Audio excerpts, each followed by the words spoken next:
When I think of creating freedom movements, I think of four words: love, learn, live, and lift.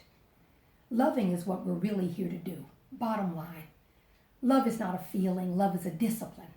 And that's what creating freedom movements can help us to do, to cultivate love as a discipline.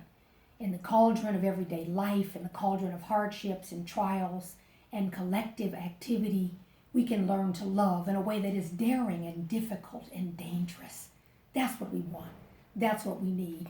What would it mean to learn in a way that is not about acquiring knowledge or sitting back passively and being filled with something, but learning as a way to seek, lifelong seeking? What would it mean to uncover buried narratives, to lift up stuff that's been lost and left? What would it mean to have humility, real humility, to appreciate everything that we could know that comes from everybody that we do know? What would it mean to learn as faith, not as evidence, but as faith? We step out on nothing and believe that something is there. We're talking about learning, really learning to be stars in the truest sense of the word, not black holes that swallow up light, but stars that radiate goodness, that radiate life. That brings me to live.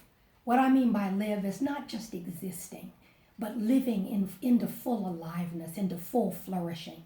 What do I mean? I mean renouncing every deathly thing, being able to push back, resist by our own irrepressible lives, everything about the current death culture.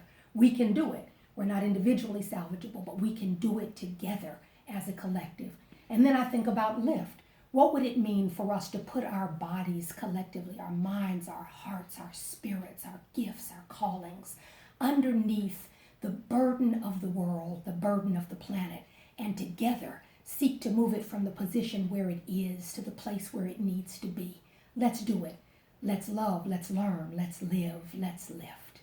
Creating freedom movements.